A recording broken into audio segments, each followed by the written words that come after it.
Bonjour et bonsoir, ça dépend où vous êtes vous retrouvez, le vice-versa, vous souhaite une agréable et excellente journée. Alors comment vous allez? J'espère bien, moi de mon côté ça va. Aujourd'hui je me propose de venir vers vous pour vous parler de cette affaire d'État, cette affaire familiale, l'affaire Pogba, le Pogba Gate. Vous avez entendu parler de ça. Vous avez entendu dire de la bouche du grand frère de Pogba que celui-ci aurait consulté un marabout pour nuire comme ça à son coéquipier Kylian Mbappé. Il se pourrait que Pogba aurait consulté un marabout sorcier. On ne sait pas de quelle orientation, peut-être c'était le vaudou, peut-être magie noire, ou je ne sais pas quelle société secrète, pour justement bloquer l'ascension de Kylian Mbappé. Est-ce que c'est vrai? En tout cas, on est encore en train d'attendre les révélations chaudes qui vont venir justement du frère de Pogba. Il nous a avertis, il nous a parlé en plusieurs langues et nous avons compris qu'il a des dossiers lourds contre son frère. Mais si on reprend un peu, on essaie un peu de voir tout cela avec une certaine lucidité. On va comprendre ici que nous sommes en face d'un chantage, comme on le vit aussi dans les meurtrières, dans les familles de pervers narcissiques. Quand tu es en haut, comme on a l'habitude de le dire, quand tu as acquis une certaine notoriété, quand tu as acquis un certain plafond social, alors tu es redevable à tout le monde. Tu dois t'occuper de ta maman, tu dois t'occuper de tes frères, tu dois t'occuper de tes cousins, tu dois t'occuper de tes tantes, tu dois t'occuper de tes neveux, tu dois t'occuper de ton grand-père, tu dois t'occuper du cousin de ton grand-père et de la tante, de la nièce, des petits frères de ton oncle. Tu dois t'occuper de tout ce monde. Et en ce moment, quand tu as de l'argent, tu deviens le roi. Tu deviens celui-là qui est le plus sage de la famille, le plus intelligent, le plus beau, même si tous ces gens viennent seulement pour les moyens. Mais on va te faire des attelles à coups. On va te faire beaucoup de courbettes parce que c'est toi qui as l'argent. Mais personne ne vient par amour. Parce qu'en fait, ces gens aussi te détestent. Ils te détestent en même temps que tu es réussi et eux, ils n'ont pas réussi. Mais ils ont besoin de ton argent pour vivre.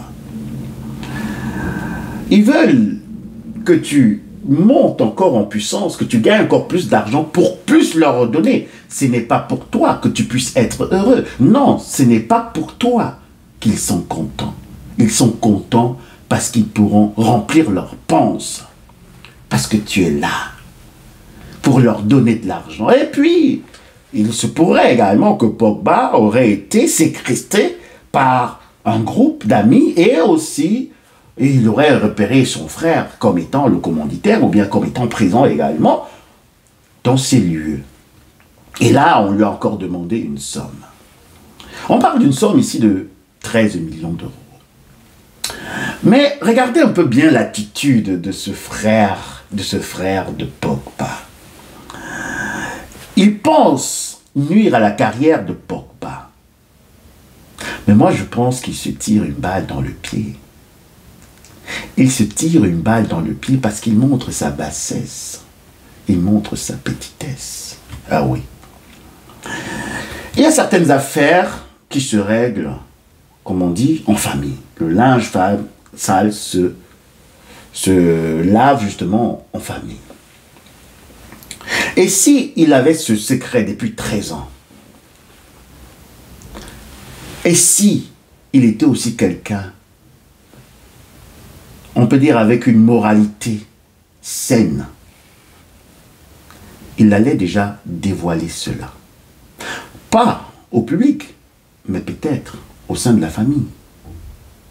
Et de dire à son frère que, voilà, tu cherches les marabouts, mais tu ne sais pas qui guide les marabouts. Le marabout ne peut pas te guider du mal parce que lui-même, il est régi par le mal, il est dominé par le mal. Et son donneur d'ordre, ce n'est que le diable. Donc de dire qu'un marabout va te garder, c'est impossible. Mais peut-être aussi, il se pourrait qu'ils auraient beaucoup profité peut-être de cette faiblesse spirituelle, peut-être de Pogba. Attends, on va t'amener chez le grand marabout. Attends, j'ai eu un coup de fil. On connaît un autre marabout qui est du côté de la Guinée, du côté peut-être aussi du Togo, du côté du Bénin. On connaît un autre marabout et il va faire à ce que tu puisses prier dans le football. Peut-être il se pourrait aussi que Pogba aurait été faible à ce niveau. Mais revenons maintenant sur le frère aîné de Pogba. S'il était justement clean moralement et qu'il croyait à la grande divinité des Lumières, il allait empêcher cela. Où a-t-il pris ces audios? Était-il présent pendant les échanges? Où il a intercepté le coup de fil? Ou c'est le marabout qui a enregistré le coup de fil? C'est qui a enregistré le coup de fil? Ces appels, ces échanges, on dirait téléphoniques. Mais de toute manière, tout ce qu'il a à sa portée concernant un marabout que Pogba aurait consulté, je peux déjà lui dire de jeter cela à la poubelle. De jeter cela à la poubelle. Parce que dans sa démarche, on voit un racketteur. Dans son démarche, on voit quelqu'un qui est perdu. Dans sa démarche, on voit quelqu'un qui veut à tout prix être considéré. On voit dans sa démarche un arnaqueur. Ah ouais. Ça, c'est mon analyse. Une analyse qui est propre ou vice-versa. De consulter un marabout, c'est pas ça le vrai problème. Mais de venir exposer un membre de la famille devant les caméras, devant tout le public, c'est une autre chose. Et on se rappelle également ce qui s'était passé avec Adebayor, où ses frères et sœurs, sa maman, lui faisaient du chantage. C'est aussi un très grand joueur. Où on lui faisait du chantage familial. Parce qu'on se disait qu'il a réussi et il faut qu'il donne de l'argent à tout le monde, sans compter. Je pense que c'est un peu un problème un peu typiquement africain. Je pense. Alors, on va comprendre ici que Pogba est victime de la gourmandise de ses frères, de sa famille. Parce qu'on ne sait même pas encore qui est caché derrière. Est-ce que ce serait peut-être la tête de cette famille? Est-ce que ce serait peut-être une famille de zombies? Mais tout nous laisse à croire que c'est ce qui est. Tout nous laisse à croire que Pogba est entouré pas seulement des vautours, des charognards, mais également des hyènes. Parce que la particularité des hyènes, c'est qu'elles dévorent vivants. La carrière de Pogba n'est pas encore terminée. Il y a un mondial qui l'attend. Mais pendant qu'il est vivant, on veut déjà le bouffer, le détruire psychologiquement, mentalement. et émotionnellement, parce qu'en même temps, c'est la famille. Vous comprenez? Le chantage affectif dans les meutiennes est très dangereux, très pervers. Parce que vous ne pouvez pas comprendre, vous ne pouvez pas comprendre qu'un frère, une sœur, un membre de la famille vienne vous exposer parce que vous ne leur avez pas donné assez d'argent. Et il trouve aussi, parce qu'il faut toujours que la marchandise soit bien emballée, hein, vous savez, on trouve maintenant un produit qu'on met dans la marchandise, dans le paquet, pour que ce soit beau, pour qu'il y ait quand même quelque chose, une certaine substance. Mais, au fond, la marchandise n'a pas de valeur. Toutes ces vidéos en plusieurs langues et tout, c'est bien beau, c'est bien beau. Quand on maîtrise plusieurs langues, c'est bien beau. Mais ce qu'on apporte comme produit, je pense que ça vaut pas la peine. Il n'y a pas de valeur. Si peut-être il y aurait eu un autre, une autre accusation, bien que celle-ci ne soit pas aussi à négliger, il ne faudrait pas mal comprendre. C'est aussi quelque chose de grave de vouloir marabouter un collègue, un coéquipier. Ce n'est pas aussi quelque chose de catholique. Mais chacun va être jugé par sa conscience. Mais seulement, l'acte posé par le frère aîné de Pogba n'est pas louable. Il est plutôt minable. Il est plutôt regrettable. Pour quelqu'un qui s'occupe aussi des siens. Et pour clore cette vidéo, je vais vous dire, ou bien je vais tous encore nous rappeler de souvent un peu avoir un certain frein. Quand on voit des positions de certaines personnes vis-à-vis de leur famille. Je vais prendre un exemple. Si vous regardez peut-être, vous observez un ami ou une collègue ou je ne sais pas qui, traiter un de ses parents d'une certaine manière, il ne faudrait pas très vite donner votre avis. Parce que vous ne savez pas ce que cette personne a vécu.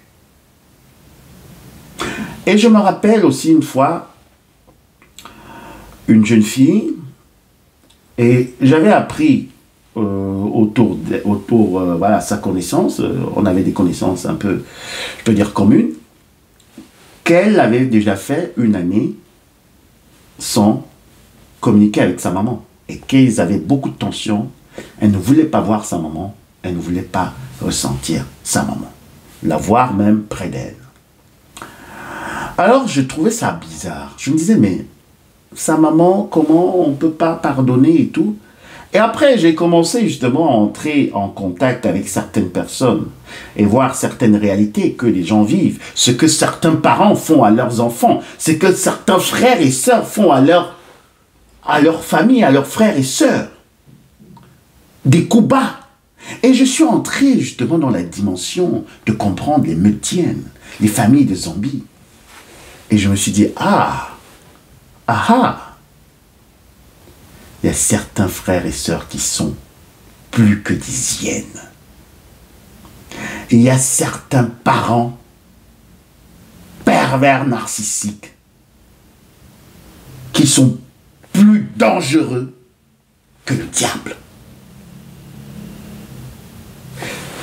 Et quand on va voir ce qui se passe dans certaines familles, reliées à la perversion, reliées au maraboutage, reliées au chantage affectif, reliées au chantage redevance morale, reliées à certaines pratiques obscures, reliées également au refus et aussi à la diabolisation d'un membre de la famille. Quand on va voir tout ça, on va se dire qu'il y a certaines familles où peut-être on n'aurait pas aimé naître Parce que c'est très dangereux, ce qui est en train de se passer. Ça, c'est la guerre fratricide devant des caméras du monde entier. Ces histoires, il y en a en milliers et en millions. Ce type d'histoire dans des familles de Medienne sont monnaie courante. Il y en a partout. Le chantage, dès qu'on a un peu réussi, dès qu'on on a traversé justement la Méditerranée, dès qu'on se retrouve de l'autre côté de l'Atlantique, il faut donner, il faut s'occuper des gens. Sinon, on vous lance des mauvais sorts. Sinon, on fait des prières pour que votre étoile complètement commence à noircir. Qu'elle diminue justement de clarté. Combien de personnes ont déjà vécu ce que Pogba est en train de vivre? Combien de personnes? Mais je pense que on va peut-être revenir sur la question. Et Pogba aurait porté plainte pour arnaque, pour menace, pour séquestration et tout, ce qui est très normal. Mais seulement, je pense que le commanditaire, le donneur d'ordre du grand frère de Pogba, parce qu'il y a toujours un donneur d'ordre, il y a des complices. N'oubliez jamais la pyramide. Mes chers vice-versalistes, je suis tellement ému. N'oubliez jamais la pyramide. Il y a toujours le donneur d'ordre. Il y a le PN. Et il y a les complices. Et maintenant, on voit qui est au centre de la pyramide, c'est Pogba. Le donneur d'ordre, je pense savoir qui c'est. Je pense savoir qui c'est. Le donneur d'ordre. Et nous avons le PN. Qui joue le PN ici? C'est celui qui s'affiche. Et les complices également, c'est ceux qui étaient avec le grand frère de Pogba. Il y en a beaucoup. Et je vais dire ici à Pogba, si peut-être, je sais pas, tu suis cette vidéo, du courage, tu n'es pas le premier, tu n'es pas le dernier. Mais si tu crois en la divinité des Lumières, si tu es sincère dans ta démarche, et si tu restes cohérent, et si tu restes toi-même, c'est pas quelqu'un qui va t'enlever ton talent, parce que c'est un don. Et le don n'est pas donné par des hommes, mais par le grand maître des Lumières. Alors, c'était mon analyse sur cette affaire de famille, cette affaire qui devient presque une affaire d'État. Restez toujours concentrés, analysez les faits d'une manière pragmatique, d'une manière très lucide, d'une manière très sobre et sans prendre parti. Même comme ici, certaines personnes se sont affichées comme étant vraiment instrumentalisées et aussi diabolisées. Parce que on ne fait pas ça. On ne peut pas faire ça. Est-ce qu'on peut faire ça? À très bientôt. Bisous, bye.